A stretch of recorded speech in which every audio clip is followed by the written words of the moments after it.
எல்லாரும் அவங்கவங்க பர்ஸ் எடுங்க. அதாவது உங்களோட பர்ஸை நீங்க எடுங்க. உள்ள எவ்வளவு கேஷ் வச்சிருக்கீங்கன்னு நீங்க இன்னைக்கு இப்ப செக் பண்ணுங்க. இப்ப என் பர்சனை எடுத்து செக் பண்றேன்னா உள்ளுக்குள்ள கிட்டத்தட்ட ஒரு 3000 ரூபாய் ரேஞ்சுக்கு என்கிட்ட கேஷ் இருக்கு. ஆனா முக்கால்வாசி பேர் என்ன பண்ணிக்கிறது இல்லைன்னா கேஷை கையில வச்சுக்கிறதே இல்லை. அதுக்கு என்ன காரணம்னு பாத்தீங்கன்னா டிஜிட்டல் பேமெண்ட்.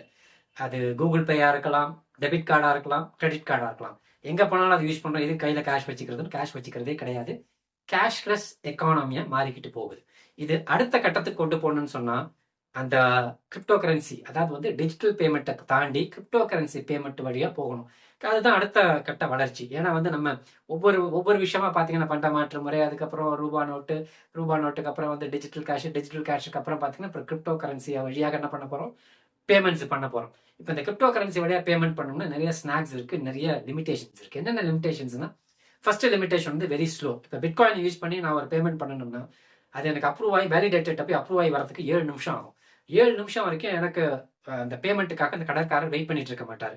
என்ன காரணம், எனக்கு பின்னாடி கியூல நிற்கக்கூடிய ஒரு 10 பேருக்கு அந்த 7 நிமிஷத்துல பில் பண்ணிடுவாரு. அதனால அது ஒரு பெரிய ப்ராப்ளம், ஸ்லோவா இருக்கிறது. ரெண்டாவது வந்து யூஸ்வல் பேமெண்ட்ஸ், டிஜிட்டல் பேமெண்ட்ஸ் எல்லாம் என்ன இருக்குன்னு பாத்தீங்கன்னா, ஷிஃப்ட் டிரான்சாக்ஷனா இருக்கலாம், ரிப்பிளா இருக்கலாம், அல்லது டெபிட் கார்டு கிரெடிட் கார்டுல டிரான்சாக்ஷன் பண்றது எது வேணா இருக்கலாம். இதெல்லாம் பாத்தீங்கன்னா ரொம்ப காஸ்ட்லியா இருக்கு. காஸ்ட்லி இந்த சென்ஸ் வந்து கிட்டத்தட்ட நான் எவ்வளவு அமௌண்ட் நான் டிரான்சாக்ஷன் பண்றேனோ அந்த அமௌண்ட்ல 1% இருந்து 5% வரைக்கும் என்ன பண்றாங்கன்னா பிடிச்சிக்கிறாங்க அஸ் அ கமிஷனா. So it is very costly. ரெண்டாவது.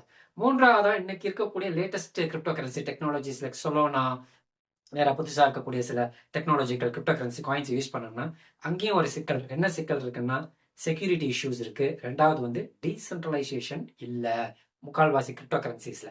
இது எல்லாத்தையும் சால்வ் பண்ணணும்னா ஏதாவது ஒரு கிரிப்டோ கரன்சி பிடிசிக்கு மேல இருக்கணும். ஏன்னா பிடிசியில செக்யூரிட்டி நல்லா இருக்கும், டீசென்ட்ரலைசேஷன் ஃபுல்லா இருக்கும். பிரச்சனையே அங்க ஸ்கேலபிலிட்டி ஸ்பீடும். அந்த ஸ்கேலபிலிட்டி ஸ்பீடையும் கொண்டுட்டு வந்துட்டோம்னு சொன்னா ஒரு பேமெண்ட் சிஸ்டம்க்கு ரொம்ப அழகான ஒரு பேமெண்ட் சிஸ்டமா உருவாக்கலாம். உலகத்துல மிகச்சிறந்த ஒரு பேமெண்ட் சிஸ்டமா உருவாக்கலாம்.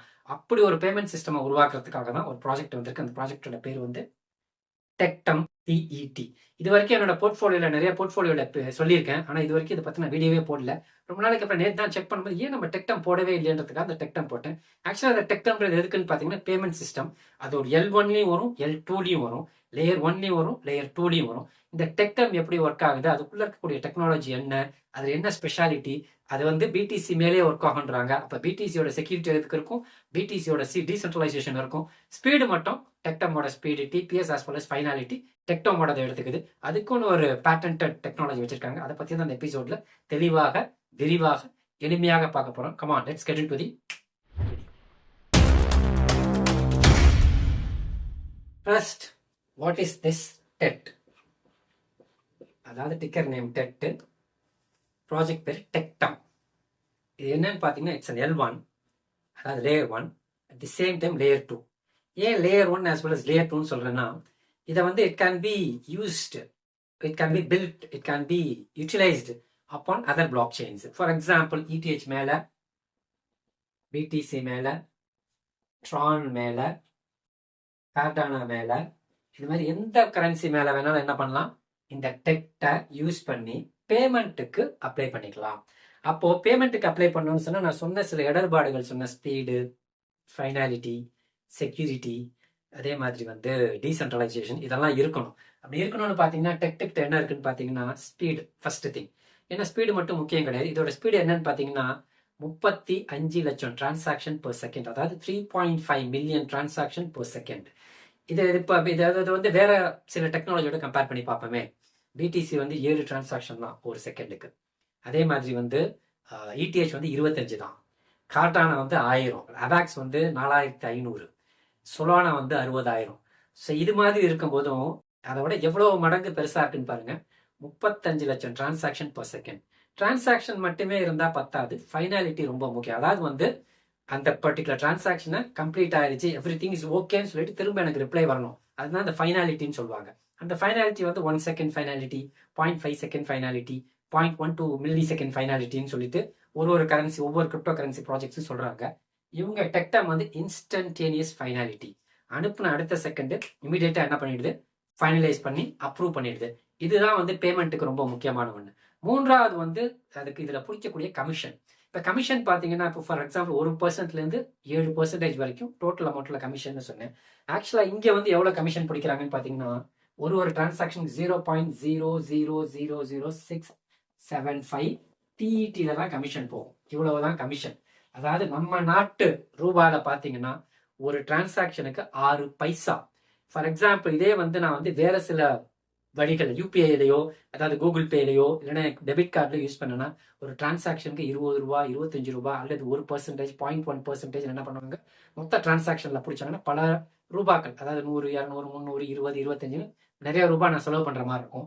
ஆனா இங்க பாத்தீங்கன்னா எந்த டிரான்சாக்ஷன் இருந்தாலும் எவ்வளவுதான் ஃபிக்ஸ் பண்ணி வச்சிருக்காங்க, 0.0000675 டெக்டம். ஸோ இப்போ வந்து அந்த பேமெண்ட் சிஸ்டம்ஸ் எல்லாம் பெருசா வளர்ந்துச்சுன்னு சொன்னா டெக்டமோட பயன்பாடு ரொம்ப ரொம்ப அதிகமாக வரும். அதிகமாக வரும்போது இதனுடைய ப்ரைஸும் ரொம்ப பெருசா போகும். இப்போதைக்கு டெக்டமை பத்தி சொல்லணும்னா டெக்டம்ன்றது layer 1 as well as layer 2. இதனுடைய சப்ளை வந்து 10 மில்லியன் மேக்ஸ் சப்ளை. இவ்வளவு லோ சப்ளை காயின். ஏற்கனவே நான் வந்து என்னுடைய பல போர்ட்ஃபோலியோ வீடியோஸ்ல இந்த டெக்டமை பத்தி நான் சொல்லியிருக்கேன். என்கிட்ட இன்னமும் இருக்கு.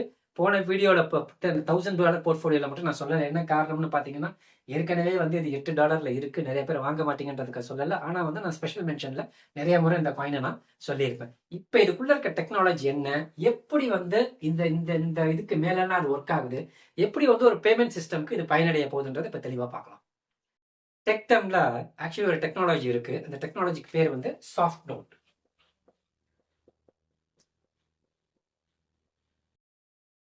இந்த சாஃப்ட் நோட்ன்றது என்னன்னு பாத்தீங்கன்னா உங்களுக்கு புரியுற மாதிரி சொல்றதா இருந்தா, சென்னையில பாரிஸ் கார்னர் மின்ட்ல எல்லாம் மார்வாடிங்க பிசினஸ் பண்ணுவாங்க. அவங்க பிசினஸே எப்படி நடக்கும்னு பாருங்க, துண்டு சீட்ல தான் நடக்கும். ஒரு துண்டு சீட்ல இப்ப இதை கொண்டு வருவரிடம் இந்த பொருளை கொடுத்து அனுப்பவும், இவ்வளவு கொடுத்து அனுப்பவும் சொல்லி ஒரு கையெழுத்து போட்டு கொடுப்பாங்க.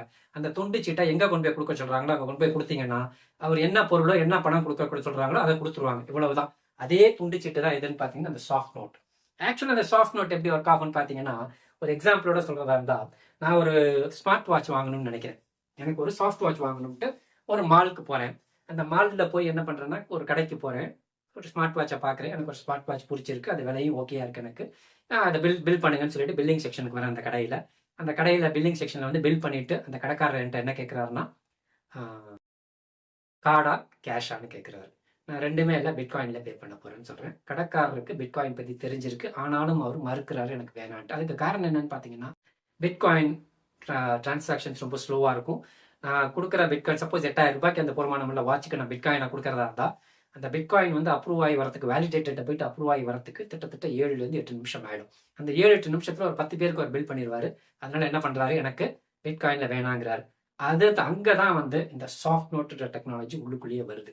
சாஃப்ட் நோட்ன்றது ஒரு துண்டு சீட்டு மாதிரி தான் சொன்னேன். ஆக்சுவலா ஒரு பஸ் டிக்கெட் மாதிரி தான் இருக்கும்னு வச்சுங்களேன். ஒரு துண்டு சீட்டு மாதிரி, இப்படி ஒரு துண்டு சீட்டு.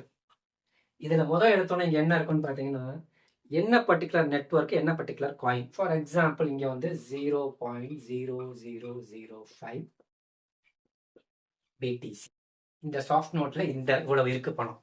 ரெண்டாவது இங்க என்ன இருக்குன்னு பாத்தீங்கன்னா, இங்க ஒரு கியூஆர் கோடு, உங்களுக்கு தெரியும் ஒரு கியூஆர் கோடு இருக்கு, சரிங்களா. மூன்றாவதாக வந்து இங்க ஒரு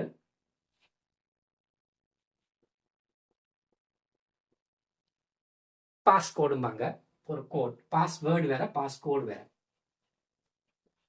சரிங்களா. சீரியல் நம்பர் இங்க இருக்கும், இங்க பாஸ்கோடு இருக்கும். அதுக்கப்புறம் இங்க என்ன இருக்கும்னு பாத்தீங்கன்னா அட்ரஸ். இதுதான் ஒரு பர்டிகுலர் சாஃப்ட் நோட்ல இருக்கும். அதுல முதல்ல என்ன நெட்வொர்க்கு, என்ன கரன்சி, எவ்வளவு டினாமினேஷன், அடுத்து வந்து அந்த டீட்டெயில் அந்த கியூஆர் கோட்ல இருக்கும். மொபைல கட்டின கியூஆர் கோட்ல இது வந்துடலாம். அடுத்து முக்கியமானது இந்த பாஸ்கோடு. இந்த பாஸ்கோடுக்கு முன்னாடி என்ன இருக்குன்னு பாத்தீங்கன்னா ஒரு பைனரி கோட், அதாவது வந்து சீரியல் நம்பர். அதுக்கப்புறம் வந்து அட்ரஸ், பிளஸ் வந்து இந்த நெட்வொர்க் என்ன ஸ்டேட்டஸ்ல இருக்கு, இது வந்து யாருக்கு சொந்தமா இருக்கு, இது யாருக்கு மாறிச்சு, கை மாறிச்சுன்ற டீட்டெயில் இதுல இருக்கும். இவ்வளவுதான் வந்து ஒரு சாஃப்ட் நோட்ல இருக்கும். இப்ப நான் என்ன பண்ண போறேன்னா, இந்த சாஃப்ட் நோட்டை பிரிண்ட் எடுத்து அந்த கடைக்கார்ட்ட கொடுக்கலாம். அதை கொடுத்தா அவர் மொபைல் எடுத்து இப்படி காட்டினார்னா ஆக்சுவலா இதுல இருக்க அந்த கியூஆர் கோடு என்ன ஆகும்னா ஸ்கேன் பண்ணிட்டு எனக்கு சொந்தமா இருக்கக்கூடிய இந்த 0.0005 பிடிசி வந்து யாருக்கு போயிடும், அவருக்கு போயிடும். அப்படி இல்லைன்னா நான் என்ன பண்ண போறேன்னா இதுதான் நான் பண்ண போறேன். ஆக்சுவலா இப்ப நான் வந்து கன்சியூமர், இங்க நான் கன்சியூமர், சரிங்களா, இது கடைக்காரர். ஸோ இங்கிருந்து நான் என்ன பண்ணுவேன், ஒன்று நான் கையில பிசிக்கலா அந்த பிரிண்ட் எடுத்து வச்சிருக்க சாஃப்ட் நோட்டை கொடுப்பேன். அப்படி இல்லைன்னா நான் சாஃப்ட் நோட்லாம் கொடுக்க வேண்டாம், அந்த பாஸ் கோடு இருக்கு பாருங்க, அந்த பாஸ் கோடை மட்டும் கொடுக்குறேன். ஒரு பாஸ்கோட். இது வந்து ஒரு என்கிரிப்டட் பாஸ்கோடு. இதை கொடுத்த உடனே இவர் என்ன பண்ண போறோம்னா, அந்த சாஃப்ட் நோட் பேன்னு ஒரு அப்ளிகேஷன் இருக்கும். அந்த சாஃப்ட் நோட்டுக்குன்னு ஒரு அப்ளிகேஷன். இந்த கடைக்காரர் என்ன பண்றாருன்னா, அந்த அப்ளிகேஷன்ல இதை என்டர் பண்றாரு. என்டர் பண்ணி முடிச்சு ஓகேன்னு கன்ஃபார்ம் பண்ண உடனே எனக்கு சொந்தமா இருந்த அந்த சாஃப்ட் நோட்டு ஆட்டோமேட்டிக்கா கடைக்காரருக்கு டிரான்ஸ்ஃபர் ஆயிடும். இப்போ உங்களுக்கு ஒரு சந்தேகம் வரணும், இந்த பாஸ்கோடு யார்கிட்ட போனாலும் அது திருடிட முடியும்னா, யார்கிட்ட போனாலும் இந்த அவங்களுக்கு சொந்தமாயிரும்னா உண்மைதான், யார்கிட்ட போனாலும் சொந்தமாயிரும். நான் என்ன பண்ண போறேன்னா, இதை வாயிலேயே சொல்ல போறேன் அவர்கிட்ட நம்பரை, இல்லை நம்பரை நானே அந்த டைப் பண்ணிட போறேன். டைப் பண்ணும்போது இந்த பாஸ்கோடு என்ன ஆகுதுன்னா, எனக்கு சொந்தமா இருக்கிறது அவருக்கு போயிருது. இந்த பாஸ்கோடை மறுபடியும் யூஸ் பண்ண முடியாது. ஒரு தடவை யூஸ் பண்ணிட்டு அடுத்த அந்த பாஸ்கோடு என்ன பண்ண முடியாது, யூஸ் பண்ண முடியாது. எவ்ரி செகண்ட் என்ன ஆகிட்டே இருக்குன்னா, அந்த பாஸ்கோடு மாறிக்கிட்டே இருக்கும். அப்ப இந்த கடைக்காரருக்கு சொந்தமானது என்ன ஆகிட்டே இருக்கும், மாறிக்கிட்டே இருக்கும். இப்ப இவரு வேற யாருக்காவது கொடுக்கணும்னா அவரு ஒரு பாஸ்கோடை ஜென்ரேட் பண்ணி அதை வேற யாருக்காவது என்ன பண்ண முடியும், எடுத்து கொடுத்துட முடியும். இப்ப நான் என்ன பண்ணியாச்சு, பாஸ்கோடு கொடுத்தாச்சு, அமௌண்ட் அவருக்கு 8000 ரூபாய்க்கு போருமான உள்ள பிடிசி அவருக்கு சொந்தமாயிருச்சு. எனக்கு அந்த வாட்சை திருப்பி கொடுத்துட போறாரு, நான் போயிடுறேன். இப்ப கடைக்காரர் என்ன பண்ண போறாரு, இந்த பிடிசி கடைக்காரர்கிட்ட இருக்கு. பிடிசியா கடைக்காரர் வச்சிருந்தாருன்னா, ஒன்னு பிடிசியோட விலை ஏறிச்சுன்னா 8000 ரூபாய் 9000 ரூபாய் ஆகலாம். பிடிசி விலை குறைஞ்சுன்னா 8000 ரூபாய் என்னவாயிரும், 7000 ரூபாய் ஆயிரும். அதனால கூடுமான வரையிலும் மிக மிக விரைவாக கடைக்காரர்கள் என்ன பண்ணுவாங்கன்னா, அதை ஃபியாட் கரன்சிக்கு மாத்திடுவாங்க. ஸோ அதே அப்ளிகேஷன்ல அதை ஃபியாட் கரன்சிக்கு மாத்திக்கிறதுக்கு என்ன பண்ணிருக்காங்க, ஆப்ஷன் வச்சிருக்காங்க. அல்லது எனக்கு பிட்காயினாவே இருக்கட்டும்னு அவர் நினைச்சாருன்னா, அதை அப்படியே அவர் ஒரு வேலெட், அதுக்குள்ளேயே வேலெட் இருக்கும், அந்த வேலெட்லயே என்ன பண்ணிக்கலாம், அவரும் ஸ்டோர் பண்ணிக்கிட்டு தேவைப்பட்டா அவரு ஒரு சாஃப்ட் நோட்டை ஜென்ரேட் பண்ணி மின் பண்ணி இன்னொரு இடத்துக்கு கொடுத்துடலாம். இதுக்கு நடக்கும் போதும் எனக்கு நடந்த டிரான்சாக்ஷனுக்கு எவ்வளவு ஃபீஸ் ஆச்சுன்னு பாத்தீங்கன்னா 0.0000675 டெக்டம் ஃபீஸா பிடிப்பாங்க. இந்த டெக்டம் என்ன ஆகுனா, ஃபீஸா போற டெக்டம்ல பேர்ன் ஆகிக்கிட்டே இருக்கும். இந்த ஃபீஸா போற டெக்டம்ல என்ன ஆகிட்டே இருக்கும், எரிச்சுக்கிட்டே இருப்பாங்க. அப்ப டெக்டமோட ஆக்சுவல் சப்ளை என்ன ஆகிட்டு இருக்கும், டீஃப்ளேட் ஆகிட்டே இருக்கும். எவ்வளவுக்கு எவ்வளவு அதிகமான மக்கள் வந்து இந்த பேமெண்ட் சிஸ்டம் யூஸ் பண்றாங்களோ அவ்வளவு கூட அதிகமாக டெக்டம் என்ன ஆகிட்டே இருக்கும், குறைஞ்சிக்கிட்டே இருக்கும், ப்ரைஸ் வந்து இன்க்ரீஸ் ஆகிட்டே இருக்கும். இதுதான் அந்த பர்டிகுலர் சாஃப்ட் நோட் டெக்னாலஜியோட விஷயம். இப்போ என்ன ஆகுது, நான் இங்கே கொடுக்கும் போதும் என்னோட பிரைவேட் கீயை கொடுக்கல, என்னுடைய வேலெட்டை கொடுக்கல, நான் எதை மட்டும் கொடுக்குறேன்னா ஒரு பாஸ்கோட். அந்த பாஸ்கோடை கொடுத்தேன்னா அந்த பாஸ்கோடை இந்த ஆப்புக்குள்ள போய் என்ட்ரி பண்ணாங்கன்னு சொன்ன டெக்டம்லேயே இருக்கும். இந்த ஆப்புக்குள்ள என்ட்ரி பண்ணாங்கன்னா ஆட்டோமேட்டிக்காக எனக்கு சொந்தமாக இருந்த, நான் ஓன் பண்ணிட்டு இருந்த அந்த சாஃப்ட் நோட்டு இமீடியட்டா எங்க வந்துடும், யாருக்கு கொடுத்தனோ அந்த கடைக்காரருக்கு போயிருது. அந்த கடைக்காரர் அதை வந்து ஐஎன்ஆராவோ யூஎஸ்டியாவோ, அதாவது அமெரிக்கன் டாலராவோ, ஆஸ்திரேலியன் டாலராவோ, சிங்கப்பூர் டாலராவோ, நம்ம இந்தியன் ருப்பியாவோ அதை கன்வெர்ட் பண்ணிக்கலாம். இல்லைன்னா அவர் வேலெட்லயே ஸ்டோர் பண்ணிக்கலாம். இதை செய்யும் போதும் அதுக்கு நடக்கிற ஃபீஸ் பார்த்தீங்கன்னா 0.0000675 டெக்டம் ஃபீஸா பிடிக்குது. It is very cheap, very fast, ஃபைனாலிட்டியும் நல்லா இருக்கு, ரொம்ப ஸ்பீடான இன்ஸ்டன்ட் ஃபைனாலிட்டி. செக்யூரிட்டி பிட்காயின் மேல பறந்ததுனால பிட்காயினோட செக்யூரிட்டி, அது SHA-256 அல்கோரிதம் பிட்காயின் யூஸ் பண்ணி தான் பண்றாங்க இங்கேயும். ஸோ அதனால அந்த செக்யூரிட்டி இருக்க போது, குறிப்பாக டீசென்ட்ரலைசேஷன், மூன்றாவதாக ஒரு நபர் உள்ள வந்து வெரிஃபை பண்ண வேண்டிய அவசியம் கிடையாது. பேங்க் மாதிரி அல்லது கூகுள் பே மாதிரி. என்ன நடக்குதுன்னா, எல்லாமே மக்களாலேயே செய்யப்படுது, மக்களாலேயே செய்யப்பட்டு மக்களாலேயே கொண்டுட்டு போயிருது. For the people by the பீப்புள்ன்ற மாதிரி. ஸோ டீசென்ட்ரலைசேஷன் இருக்கு, செக்யூரிட்டி இருக்கு, ஸ்கேலபிலிட்டி இருக்கு, ஸ்பீடு இருக்கு, ஃபைனாலிட்டி இருக்கு. பார்த்த எல்லாத்தையும் ஒரு சம்மரைஸ் பண்ணிடுவோம். டெக்டம்ன்றது L1, அதே மாதிரி L2.